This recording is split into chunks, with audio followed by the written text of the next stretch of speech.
Kalau yang daftar riwayat hidup yang caleg itu yang ada riwayat hidupnya mungkin terpidana, itu kayak gimana tadi pembahas? Semua daftar riwayat hidup caleg nanti pasca kami tetapkan dan pada saat kami umumkan, kami akan umumkan selama memang caleg dalam DCT yang bersangkutan mengizinkan daftar riwayat hidupnya diumumkan. Karena berdasarkan pasal 17 huruf A, daftar riwayat hidup adalah salah satu informasi yang dikecualikan, sehingga kami harus membutuhkan izin dari pemilik daftar riwayat hidup. Halo sahabat integritas, jumpa lagi di program Buka Kartu. Hari ini kita akan mendiskusikan soal caleg yang bekas narapidana korupsi. Dan satu lagi, karena ini masih juga seputar pemilihan umum 2024, pejabat aktif yang mencalonkan diri sebagai calon legislatif. Nah, ini seperti apa treatmentnya supaya bisa menghindari berbagai macam persoalan, termasuk yang utama adalah konflik kepentingan. Nah, kita sudah ada Emerson Yunto dari Visi Integritas, pengamat sepak bola, Liverpool dari Liverpool. Ada Ade Irawan, Direktur Utama Visi Integritas, penggemar MU. penggemar MU gitu ya. Dan saya sendiri juga adalah fans Arsenal. Jadi kita ada di kubu yang berbeda-beda. Tapi untuk ngobrolin soal ini sepertinya kita punya irama yang sama nih. Kita bukan ngomongin bola kan ini. Kita sedang tidak membicarakan sepak bola, tapi kita membicarakan sebuah aturan yang harus dipatuhi oleh seluruh peserta pemilu. Karena sebentar lagi pemilu 2024. Nah, kita mulai dulu dari calon anggota legislatif yang latar belakangnya adalah mantan napi korupsi. Pendapatnya, Son? Ya, ini juga menjadi pertanyaan serius ya. Kok mantan napi usia korupsi kok boleh gitu ya, pertama maju sebagai caleg. Kemudian yang kedua, pertanyaan berikutnya, kok iya partai politik mengusulkan orang ini sebagai caleg pilihan dari partai politik. Artinya ada dua hal yang perlu jadi bahan kritik atau bahan yang penting jadi pencermatan begitu ya Mas Adnan ya. Jadi pertama kan KPU yang lalu kan sempat mewacanakan adalah napi-napi kasus korupsi itu nggak boleh nyalek gitu ya. Tapi kemudian dibolehkan akhirnya dengan syarat misalnya jeda 5 tahun kemudian dia harus mengumumkan gitu ya. Padahal sebenarnya kalau mau ekstrim, mau dorong parlemen yang bersih dari korupsi termasuk ditempati oleh mantan-mantan koruptor ini juga dilarang, harusnya ekstrim tuh. Ada peraturan KPU yang melarang sama sekali napi kasus korupsi itu maju sebagai anggota legislatif. Nah, kemudian yang lain juga kritik terhadap partai politik. Partai politik ini kan kita kan jumlah penduduk Indonesia kan 200-an juta ya. Emang nggak ada tuh figur-figur terbaik di internal partai ya? Itu kan sama juga ketika kita mencari pemain sepak bola. PSSI. Betul. Jadi sebenarnya apa susah itu gitu ya. Nah, ini yang kemudian kita lihat dari tahun ke tahun, dari proses pemilu ke pemilu itu masih aja ada partai-partai tertentu yang mencalonkan nama-nama mantan napi korupsi yang kemudian maju sebagai caleg. Misalnya temuan ICW terbaru ada 15 mantan narapidana kasus korupsi itu yang maju untuk sebagai caleg di DPR RI maupun DPD. Nah, harusnya kan ini nggak perlu terjadi. Cuman ya itulah partai politik di kita gitu ya yang banyak persoalan. Dek, pemilu itu pasar bebas ya. Apalagi mereka kan sudah menjalani juga hukuman ya. Melarang itu kan berarti melanggar juga. Jadi itu gimana? Ya, Karena argumentasinya kan di sana ya sekarang. Iya, saya kira pertama ini kan orang-orang yang mau menduduki jabatan-jabatan publik gitu ya, dan orang-orang yang seperti ini mestinya harus punya etika yang bagus begitu. Lalu yang kedua, Ehsan sudah katakan sebenarnya nggak sulit gitu ya partai untuk mencari sosok-sosok yang punya kualitas, punya integritas dan tidak mencederai kepercayaan masyarakat, tidak mencederai amanat masyarakat gitu ya. Jadi ya mestinya sih mestinya gitu ya, sekali lagi partai menjadi saringan utama, saringan pertama untuk memilih calon-calon yang terbaik yang akan disodorkan kepada publik gitu ya. Karena mereka yang didorong partai ini juga sebenarnya mukanya partai gitu ya. Ketika orang yang sudah kayak Pak Eson lah misalnya dihianati gitu ya, tapi kemudian sudah dihianati Ajak kembali ya. diajak kembali gitu ya. Ini kan aneh gitu ya, dan ya ini juga mencerminkan bahwa ada masalah di partainya, ada masalah dalam sistem rekrutmen partai politiknya begitu. Jadi mestinya kalaupun aturan memungkinkan, walaupun mestinya gitu ya, kalau di kita memang strike lah dilarang gitu ya, karena ya karena juga punya potensi melanggar hak masyarakat, hak orang yang jauh lebih banyak kan ini ya. Potensi dia mengulangi juga cukup besar gitu ya. Dan mestinya itu gitu ya. Tapi ya dari sisi partainya masa susah cari orang gitu ya. Dan yang lain ya, ketika partai mengusungkan orang-orang yang sudah cacat gitu ya, ini juga mencerminkan ada masalah di partai, ada masalah integritas di partai, ada masalah dalam sistem rekrutmen partai politik gitu ya. Partai itu kan mungkin juga berpikirnya cukup pragmatis ya. Maksudnya ya kami cari orang yang juga punya uang gitu, yang siap ketika terjun ke lapangan kemudian bisa memenangkan suara. Karena mereka juga butuh kemenangan nih. Nah, itu yang kemudian kita kritik ya. Jadi sekarang ini yang cenderung terjadi di partai politik itu faktor integritas, kualitas itu nomor sekian. Nomor 20, 30. Yang dia perlukan saat ini adalah pertama soal loyalitas, kemudian yang kedua soal kemampuan finansial. Isi tas gitu ya, bukan ada kualitas, ada isi tas ya. Nanti itu yang kemudian bertentangan. Jadi yang dibutuhkan itu loyalitas sama isi tas. Jadi ini juga punya pengaruh di fenomena kesadaran politik di kita yang rendah ya. Jadi kecenderungannya kan money politik masih sangat dominan gitu dalam proses penyelenggaraan pemilu. Jadi kalau nggak dikasih uang, pemilih biasanya nggak akan memilih. Itu yang terjadi. Jadi ketika isu besarnya adalah soal kemampuan finansial, kemampuan isi tas itu kemudian menjadi yang ditonjolkan oleh partai politik, ya mau nggak mau mereka akan pilih itu. Mantan-mantan koruptor yang notabene sebenarnya dia hukum, tapi tetap kaya, partner. Jadi dari aspek pemiskinan juga gagal. Gitu. Ini sama senjata makan tuan sih ya, bro. Ketika partai terjebak, kalau ingin menang ya urusan duit gitu ya. Karena ujung dari persaingan mereka anggap bisa selesai dengan membeli suara rakyat, membeli suara penyelenggara begitu ya. Karena ya dari awal mereka tidak seperti paling tidak partai zaman awal-awal kita merdeka gitu ya, yang memang yang mereka tonjolkan ya ideologinya, yang mereka tonjolkan intelektual programnya gitu ya. Perbedaannya ya perbedaan pendapat gitu ya, bukan perbedaan pendapatan seperti sekarang. Ketika partai tidak membasis, ketika partai tidak mendidik dan memberdayakan masyarakat, ya pada akhirnya dicari ya cara cepat. Cara cepat adalah membeli masyarakat gitu ya. Dan itu praktik kalau menurut kami gitu ya. Kebiasaan politik uang di masyarakat itu yang memulihkan bukan masyarakat, yang mendidikkan bukan masyarakat gitu ya. Yang mendidikkan peserta pemilu dalam hal ini adalah partai politik gitu ya.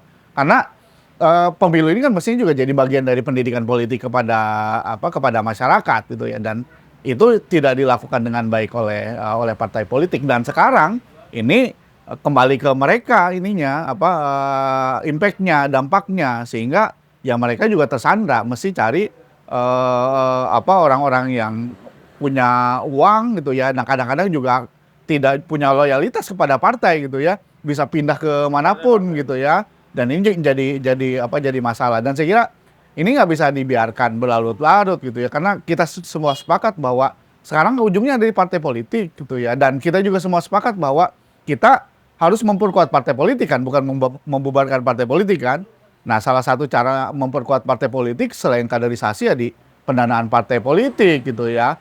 Kalau kemudian partai sekarang tidak bisa mencari atau mendapat sumbangan dari konstituen, dari masyarakat, ya negara lah yang mesti sekarang banyak tanggung, paling tidak kebutuhan minimal partai ditanggung oleh negara, sehingga partai tidak lagi tergantung pada tadi bohir-bohir. Ini kan orang yang punya uang ini mengendalikan bukan cuma mereka ikut masuk dalam daftar yang diusung partai, tapi juga bisa menyandra partai dengan sumbangannya, menyandra partai dengan berbagai resources yang bisa diberikan kepada mereka, dan pada akhirnya ketika partai tersandra, publik pun akan tersandra. Ini saya kira masalahnya di situ, dan sekarang sekali lagi berbalik ke partai politik. Sebenarnya partai politik ini punya komitmen anti korupsi nggak sih sebenarnya? Agak bingung juga gitu. Kalau masyarakat. Di atas kertas ada. Karena kan yang masyarakat suka lihat adalah setiap menjelang pemilu KPK menginisiasi semua partai politik untuk tanda tangan fakta integritas ya.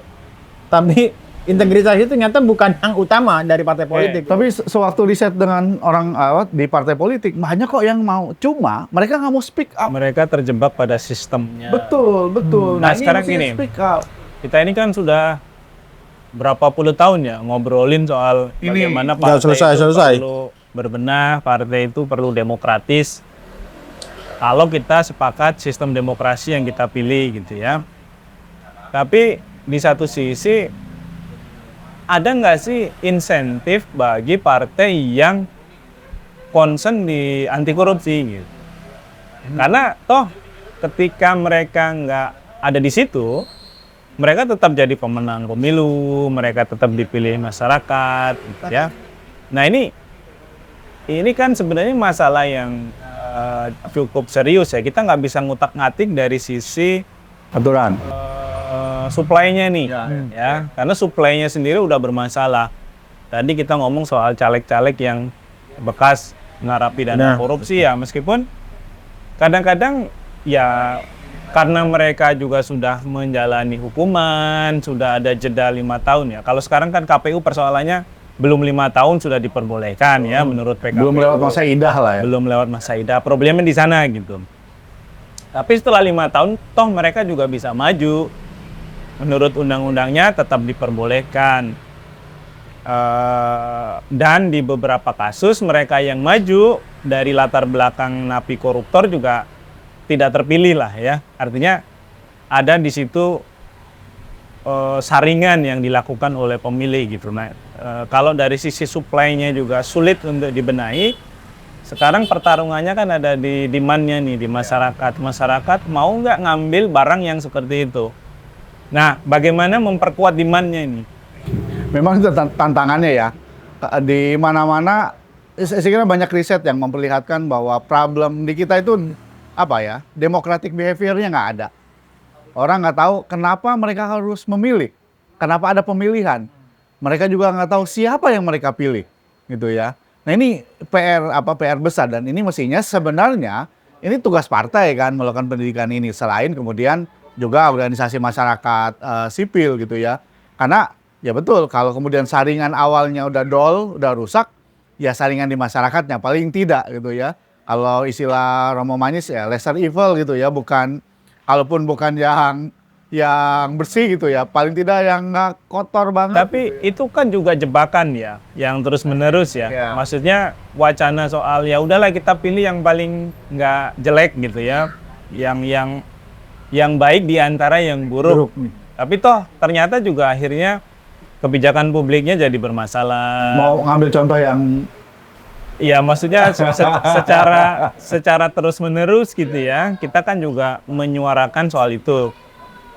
Tapi misalnya kita ngomong soal pemilihan presiden, pemilihan legislatif, dengan kampanye kita pilih yang paling baik di antara yang terjelek, itu pun kan juga nggak menyelesaikan persoalan gitu. Karena partai tetap dengan ritmenya lagi, di mana mereka dikendalikan oleh para oligark nih, kalau bahasa Pak Eson lah. Emerson Yunto gitu ya. Nah, ini kan sulit diurai karena sudah kadung menjadi bagian dari rule of the game-nya politik Indonesia, menyandra berbagai macam upaya reformasi, dan ya elitnya sendiri kan juga silih berganti datang pergi tetap dengan cara bermain seperti itu.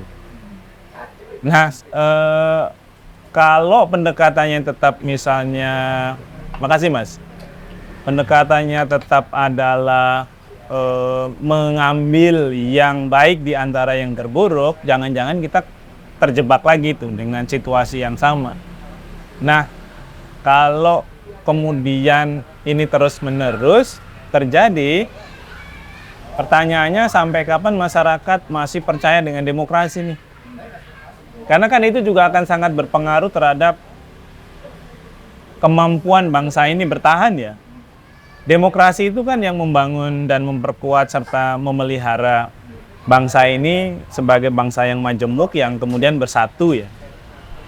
Nah, ketika demokrasinya tidak diyakini lagi, masyarakat memilih jalannya sendiri karena tidak percaya dengan partai, dengan sistem demokrasi, kan ada kemungkinan juga bercerai-berai kita ini ke depan. Nah, ini kira-kira apa ya, game changernya apa ya untuk bisa membalikkan keadaan pelan-pelan. Nah, yang pertama juga harus diingat begini. Kan sebenarnya ada survei di salah satu harian nasional, itu persentasenya adalah mayoritas masyarakat tidak setuju dengan majunya mantan-mantan narapidana termasuk korupsi maju sebagai caleg gitu ya. Nah, ini sebenarnya harusnya harus jadi perhatian dari partai politik atau didengar partai politik gitu ya, ditindaklanjuti.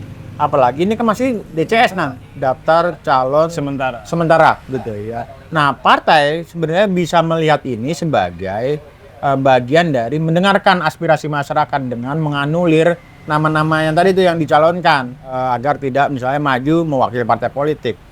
Nah, itu yang pertama. Jadi peluang sebenarnya ada kalau partai mau. Dan kemudian kan kita juga agak miris ya. Partai politik selalu klaim bahwa partai politik A, B, C adalah partai politik yang punya komitmen anti korupsi. Padahal di sisi yang lain dia memajukan mantan-mantan narapidana kasus korupsi untuk maju. Nah, ini kan kemudian bisa jadi ya lagi sementara ini yang kita bisa lakukan adalah membuka ruang, mengingatkan masyarakat bahwa ini loh informasi yang teman-teman bisa lihat ketika memilih, lihat rekam jejaknya. Waktu itu kan IC juga punya program rekam jejak ya. Artinya melihat kembali, walaupun orang yang melek terhadap informasi itu juga nggak banyak. Kemudian yang kedua, ini juga diperburuk dengan maraknya politik uang, yang kemudian orang milih itu bukan karena melihat figurnya, tapi berapa banyak besaran uang yang dia terima. Jadi sebenarnya sumbernya ada dua, ya partai politik, ya juga yang kemudian yang kedua itu dari pemilihnya. Nah, kalau ditambah lagi sebenarnya pemerintah bisa melakukan peran itu dengan misalnya merevisi undang-undang partai pemilu gitu, yang kemudian memberikan penegasan lah bahwa bukan rekam jejak, integritas itu menjadi utama. Tapi pemerintahnya kan dihasilkan dari pemilu. Nah, itu yang kemudian juga. Dan kalau mau ngerevisi undang-undang pemilu, ini kan bentar lagi pemilu. Dan kalau disetujui oleh pemerintah berarti ada penundaan pemilu. Ya. Kalau ada penundaan pemilu, ada wacana lagi 3 periode. Jadi ini sebenarnya kayak lingkaran setan sebenarnya. Kalau sekarang sih ya di masyarakat lah. Kalau masyarakat di survei Kompas kalau nggak salah ya, nggak setuju, ya itu mesti dipilih gitu ya. Iya, diwujudkan di bilik-bilik pemilihan di TPS itu. Dan kalau masyarakatnya cerdas, saya kira iya bisa mengubah partai. Misalnya pemilu ini kan bisa jadi ajang sebenarnya untuk menghukum sekaligus memberi ganjaran atau bahasa lain ya, karena bukan ganjar. Ya, agak biasa memberi bukan pahala, hadiah lah gitu. Kalau ganjaran nanti bisa insentif bagi partai politik. Hukuman ketika partai-partai yang mengusung kandidat-kandidat bermasalah gitu ya, antara lain yang pernah melakukan praktik korupsi, napi korupsi gitu ya, nggak dipilih gitu ya, memilih berdasarkan pertimbangan-pertimbangan rasional, ikut mengawasi supaya partainya, penyelenggaranya juga yang sekali juga perlu digarisbawahi tidak curang. Maksudnya sih lama-lama gitu ya, kalau masyarakatnya cerdas, ini akan ikut kok partai gitu ya. Partai yang memang tidak punya komitmen dan mencerminkan ada masalah di integritas di mereka, dihukum dengan tidak dipilih gitu kandidat-kandidatnya. Menurut saya akan berubah. Memang ya ini jangka panjang gitu ya. Mesti ada pendidikan kepada masyarakat gitu ya. Karena ini tarikan-tarikannya juga kencang. Orang yang ingin masyarakat lebih kritis yang actionnya tidak sebanyak dengan orang yang tadi yang coba mempengaruhi di cara-cara yang pragmatis gitu ya. Ini kan pemilu 2024 ditentukan oleh anak muda nih. Karena jumlah mereka kemudian menjadi lebih banyak daripada jumlah pemilih muda sebelumnya ya. Pertanyaannya mereka itu sama mudah dipengaruhi oleh politik uang atau berbeda? Saya belum lihat hasil penelitiannya ya, tapi mestinya kalau lihat karakteristik anak muda, mestinya kan jauh lebih independen. Lebih kritis harusnya. Lebih kritis. Saya banyak anak muda juga terjerat pinjol. Atau judi online. Jadi online, ya. Kayaknya mau dipakai uangnya untuk itu. Tapi kan kita bicara karakteristik secara umum ya. Kalau kita lihat sejarah kita juga yang mengawali perubahan kan anak-anak muda gitu ya. Bahkan Kita masih muda nggak ini?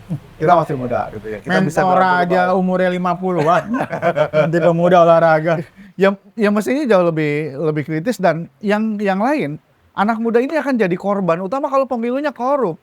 Mereka semakin sulit cari kerja. Mereka sumber daya alamnya akan habis gitu ya. Mereka cuma kena ampasnya ya dengan polusi segala macam. Pelayanan publik akan buruk gitu ya. Jadi sebenarnya yang punya kepentingan dengan pemilu ini anak muda. Mereka semakin sulit beli rumah. Iya atau cari jodoh gitu ya mungkin ya. Ya kan kalau kemudian misalnya proses resepsinya juga mahal kan karena ini ya mereka agak susah. Jadi sebenarnya anak muda ini korban utama korupsi, korban utama pemimpin-pemimpin yang korup dan mereka yang mestinya punya kepentingan dengan pemilu karena ini salah satu cara untuk merestart ya gitu ya. Salah satu cara untuk mencari orang-orang Momentum. yang punya amanah. Iya. Orang-orang yang punya amanah yang bisa kemudian merepresentasikan kepentingan mereka gitu ya. Dan merepresentasikan kepentingan mereka antara lain pemerintahan yang bersih yang kemudian ya bisa melayani rakyat dengan baik khususnya anak-anak Dan muda mereka ini. juga bisa mempengaruhi orang tua mereka ya. Supaya Betul. tidak terima politik uang, segala Betul. macam. Dan Dan anak muda sekarang kan lebih banyak yang terdidik kan. Mestinya kan seperti itu kan. lewat medsos, salah satunya. Ya akses informasi kan lebih luas begitu. Termasuk pendidikan ini kan. Kuncinya anak muda nih sekarang ya, yang akan bisa mempengaruhi rule of the game-nya pemilu 2024. Termasuk orang tua yang berjiwa muda, Fatma. Orang tua berjiwa muda, orang tua yang juga nggak tertarik dengan politik uang gitu ya. Tapi jangan-jangan mereka malas ke TPS. Ya, kecenderungannya begitu kan. Jadi Lebih baik tidur siang ya Betul, daripada lebih kita baik PS. siang. Karena libur ya. Iya. sebenarnya kalau mau fair ya, jumlah golput sama pemilih sebenarnya masih juga agak lebih dominan ya. Artinya jumlahnya juga signifikan jumlah golput karena mereka udah nggak percaya tuh figur-figur yang maju itu bisa mewakili suara mereka gitu. Nah ini memang lagi-lagi memang tantangan besar buat negara ini adalah ya tadi politiknya sehat, Yang demokrasi sadar sehat. juga harusnya berpartisipasi gitu ya. Iya. Jangan malah kemudian mundur dari TPS kan. Ya karena mereka nggak punya pilihan. Tapi siapa yang lo mau dicoblos. mau nyoblos nggak? Rencana golput. Rencana golput. Sementara ini golput. Kecewa. Kecewa. Atau kalau nggak golput, datang kita coblos semua. Ya sama aja rusak juga. Sama Bisa. aja. Ini nggak mendidik ini. Ini Nggak, kita kalau argumentasi bilang, semuanya figurnya bagus-bagus, jadi kita coblos gitu. Kan di antara yang bagus ada yang paling bagus. Iya. Betul. Oh berarti ntar yang paling bagus di ujung, dicoblos. Oke, ini isunya berarti anak muda yang akan memegang nih ya kendali dan ya bagaimana partai politik bermain ya untuk menentukan siapa kandidat mereka dan lain-lain. Tapi anak muda sudah bersuara belum sih soal DCS? Belum tahu juga. Nah makanya kayaknya kalau teman-teman anak muda yang nonton acara kita nih, kasih komentar aja. Kalian setuju nggak? Mantan koruptor, mantan narapidana kasus lain, narkoba dan sebagainya, jadi wakil Anda di parlemen nggak? Gitu. Kalau setuju kasih komentar, kalau nggak setuju kasih komentar. Jadi kita sejauh ini kan belum lihat nih. Kalau tadi Kompas surveinya mungkin seluruh masyarakat. Jadi ketika dibagi lagi apakah anak muda memilih koruptor iya atau tidak, nah kita belum Ada datanya. survei CSIS ya, itu 2019. Oke. Kebetulan kemarin baru baca. Yang di highlight memang anak muda. Dan mereka memang sebagian besar concern dengan isu pemberantasan korupsi. Meskipun mereka pesimis bahwa korupsi di Indonesia itu bisa membaik, tapi mereka optimis pemberantasan korupsi bisa dilakukan. Ya.